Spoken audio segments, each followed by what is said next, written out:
നമസ്കാരം. കുട്ടികൾക്കെതിരായ ലൈംഗികാതിക്രമങ്ങൾ തടയുന്നതിനായി നടപ്പാക്കിയ അതീവ കർക്കശമായ നിയമമാണ് POCSO act, protection of children from sexual offences act 2012. കുട്ടികളെ ലൈംഗികമായി പീഡിപ്പിക്കുന്ന കുറ്റവാളികൾക്ക് കടുത്ത ശിക്ഷകളാണ് ഈ നിയമത്തിൽ നിഷ്കർഷിച്ചിരിക്കുന്നത്. കൗമാരത്തിൽ പ്രണയത്തിൽപ്പെട്ടുപോകുന്ന ആൺകുട്ടികൾക്കെതിരെ പെൺകുട്ടികളുടെ രക്ഷിതാക്കൾ ഈ ആക്ടിലെ വകുപ്പുകൾ വ്യാപകമായി പ്രയോഗിക്കുന്നതായി കാണാം. നിരവധി കേസുകളാണ് ഈ വിധത്തിൽ രാജ്യത്തെ വിവിധ കോടതികളിൽ എത്തുന്നത്. അങ്ങനെ പെട്ടുപോകുന്ന കാമുകന്മാരുണ്ട്. പലപ്പോഴും കോടതികൾ അനുതാപത്തോടെയാണ് ഇത്തരം കേസുകളിൽ നിലപാട് സ്വീകരിക്കുന്നത്. അത്തരം ചില കേസുകളെക്കുറിച്ചാണ് ഈ വീഡിയോയിൽ പറയുന്നത്. പുതിയ വീഡിയോയിലേക്ക് എല്ലാവർക്കും സ്വാഗതം.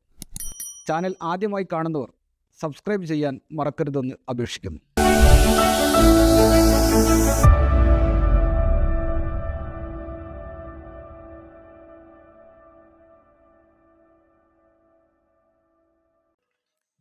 മേഘാലയ ഹൈക്കോടതി മുമ്പാകെയാണ് ഈയിടെ അത്തരമൊരു കേസ് എത്തിയത്. 14 വയസ്സുള്ള ഒരു പെൺകുട്ടിയെ തട്ടിക്കൊണ്ടുപോയി ബലാത്സംഗം ചെയ്തുവെന്നാണ് പ്രോസിക്യൂഷൻ കേസ്.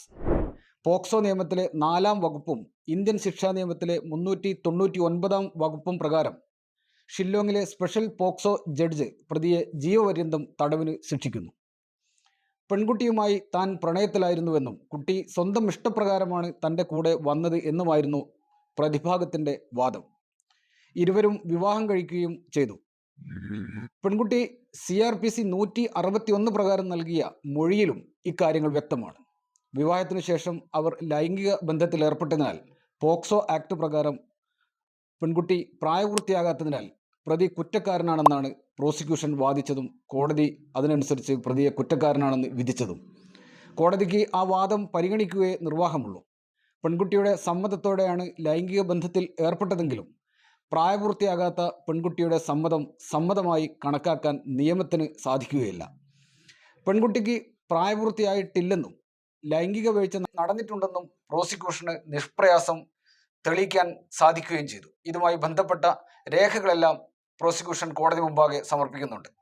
മേഘാലയ ഹൈക്കോടതിയിലെ ചീഫ് ജസ്റ്റിസ് S. വൈദ്യനാഥനും ജസ്റ്റിസ് W. ദിയങ് ദോഹും അടങ്ങിയ ബെഞ്ചാണ് പ്രതിയുടെ അപ്പീൽ പരിഗണിച്ചത്.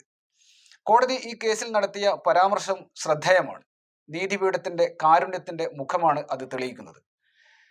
പ്രതിക്കും അതിജീവിതക്കും കാമവും ആസക്തിയും ഉണ്ടായിട്ടുണ്ട്. പക്ഷേ പെൺകുട്ടി പുറത്ത് സുഖമായി ജീവിക്കുമ്പോൾ പ്രതി തടവിൽ കഴിയേണ്ടി വരുന്നു. ആൺകുട്ടി മാത്രം ഇത്തരം കേസുകളിൽ ബലിയാടാക്കപ്പെടുകയാണ് എന്നാണ് കോടതി നിരീക്ഷിച്ചത്. പക്ഷേ കുറ്റവാളിക്ക് മാപ്പ് നൽകാൻ നിയമത്തിൽ വകുപ്പില്ല. അങ്ങനെ നിരീക്ഷിച്ചുകൊണ്ട് കോടതി പ്രതിയുടെ ജീവപര്യന്തം ശിക്ഷ 10 വർഷം തടവായി കുറച്ചു കൊടുത്തു. 10,000 രൂപ പിഴയുമുണ്ട്. കഴിഞ്ഞ ദിവസമാണ് ഡൽഹി ഹൈക്കോടതി മുമ്പാകെ സമാനമായ ഒരു കേസ് പരിഗണിച്ചത്. 16-കാരിയെ തട്ടിക്കൊണ്ടുപോയി ബലാത്സംഗം ചെയ്തുവെന്നാണ് പ്രോസിക്യൂഷൻ കേസ്. ഈ കേസിലും പ്രതിയും പെൺകുട്ടിയും കമിതാക്കളായിരുന്നു. സ്വന്തം ഇഷ്ടപ്രകാരമാണ് പെൺകുട്ടി അയാളുടെ കൂടെ പോയതും വിവാഹം കഴിച്ചതും. അവരിപ്പോൾ ഒന്നിച്ചാണ് ജീവിക്കുന്നതും. പെൺകുട്ടിയുടെ പിതാവ് നൽകിയ പരാതി പ്രകാരമാണ് നേരത്തെ പോലീസ് കേസെടുത്തത്. FIR റദ്ദാക്കണമെന്നാവശ്യപ്പെട്ടാണ് പ്രതി ഹൈക്കോടതിയെ സമീപിച്ചത്. ശൈശവ വിവാഹ നിരോധന നിയമത്തിലെയും ഇന്ത്യൻ ശിക്ഷാ നിയമത്തിലെയും പോക്സോ നിയമത്തിലെയും വിവിധ വകുപ്പുകൾ ചുമത്തിയാണ് പോലീസ് FIR രജിസ്റ്റർ ചെയ്തത്. പ്രതിയും പെൺകുട്ടിയും സന്തോഷപൂർവ്വം ദാമ്പത്യ ജീവിതം നയിച്ചു വരികയാണിപ്പോൾ. അവർക്ക് 2 കുട്ടികളുണ്ട്. മൂത്ത കുട്ടിക്ക് 4 വയസ്സ്, രണ്ടാമത്തെ കുട്ടിക്ക് 1.5 വയസ്സ്. പ്രായപൂർത്തിയാകാറായ കുട്ടികൾ കൗമാരകാലത്ത് പ്രണയത്തിന്റെ പേരിൽ ചെയ്തു പോകുന്ന പ്രവൃത്തികൾ അവരെ പോക്സോ ഉൾപ്പെടെയുള്ള പല കേസുകളിലും എത്തിക്കുകയാണെന്ന് കോടതി നിരീക്ഷിച്ചു. അത്തരം പ്രതികളെ വിചാരണയിലേക്കും തുടർന്ന് ശിക്ഷയിലേക്കുമൊക്കെ എത്തിക്കുന്നതിന് പകരം അവരുടെ ജീവിതം രക്ഷിക്കാനുള്ള നടപടികൾ സ്വീകരിക്കാൻ കോടതികൾ നിർബന്ധിതമാവുകയാണ് എന്നാണ് ഈ ഹർജി പരിഗണിക്കവേ കോടതി ചൂണ്ടിക്കാട്ടിയത്. 2 സാഹചര്യങ്ങളാണ് ഇത്തരം കേസുകളിൽ കോടതി മുമ്പാകെയുള്ളത്. ഒന്നുകിൽ നിയമം കണിശമായി നടപ്പാക്കുക, പ്രതിയെ കുറ്റക്കാരനാണെന്ന് കണ്ടെത്തി ശിക്ഷ വിധിക്കുക, അല്പം കടുത്ത ശിക്ഷയാണത്. അല്ലെങ്കിൽ കോടതിയുടെ അധികാരം ഉപയോഗിച്ച് നിരപരാധികളായ കുട്ടികൾക്കെതിരായ ഇത്തരം നിയമ നടപടികൾ ഒഴിവാക്കുക, അവരുടെ ജീവിതം സുരക്ഷിതമാക്കുക. പ്രായപൂർത്തിയാകാത്ത പെൺകുട്ടിയുടെ സമ്മതത്തിന് പ്രസക്തിയില്ലെങ്കിലും സമ്മതത്തോടെയാണ് ഇത്തരം ലൈംഗിക ബന്ധങ്ങൾ ഉണ്ടാകുന്നത് എന്നതാണ് വസ്തുത.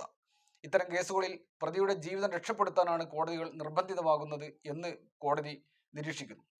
ഈ കേസിൽ പ്രതിയെ ശിക്ഷിച്ചാൽ അതിജീവിതയുടെയും അവരുടെ മക്കളുടെയും കൂടി ജീവിതം ദുരിതത്തിലാകുമെന്നാണ് കോടതി നിരീക്ഷിച്ചത്.